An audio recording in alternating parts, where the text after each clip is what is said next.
So if you're Canadian, you've probably seen headlines like this today. Will more Chinese EVs be a self-inflicted wound for Canada's auto sector? Or maybe you've heard the US weigh in. The US says Canada will regret decision to allow Chinese EVs into their market. Or Doug Ford slamming Carney's deal. Fix this mess. Or Ford uniform sound alarm over Chinese EV deal. So what's going on? As you know, Carney has been in China signing a bunch of deals. One of those deals was an agreement to lower the 100% tariffs on Chinese EVs, have a trade cap of 49,000 in the first year, and I think only 6.1% tariff. But it's only for EVs, especially since the EVs have been capped at only 3% of the total car market, roughly the same share Tesla already had last year. It's not an invasion of Chinese EVs. Their panic is because Chinese EVs expose something uncomfortable. EVs don't have to be expensive.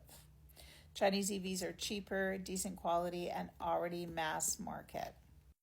And when you have a luxury BYD model from China that can be sold for about 35,000 Canadian, but it's competing in a market with GM and Ford and other big American automakers that are charging 60 to 80K for North American EVs, it makes it look like a policy failure, not a technology problem.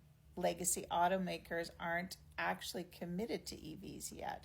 And we've heard that repeatedly. Like, yeah, sure, they're exploring, they're producing EVs, but it's not their bread and butter. And they know this, and they're trying to ride the oil and gas train for as long. I know that's kind of a weird sentence, but they're trying to ride that movement for as long as they can.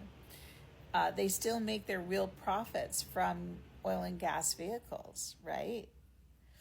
High EV prices aren't an accident. They slow adoption while companies squeeze the last profits out of gas cars.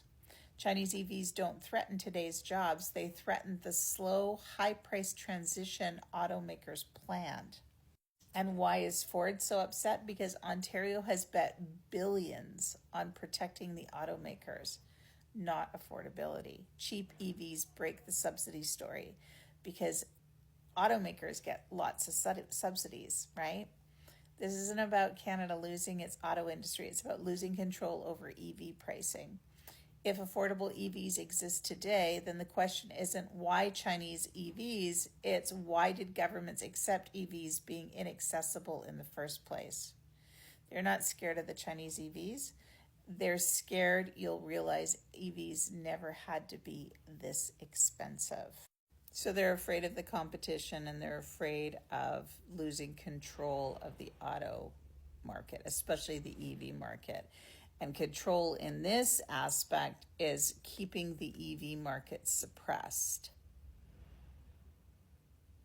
because their bread and butter is still mostly oil and gas vehicles. In fact, most of the EVs that we sell in Canada come from other countries already, not American automakers. So, anyways, say no to Christo-fascism and have a day.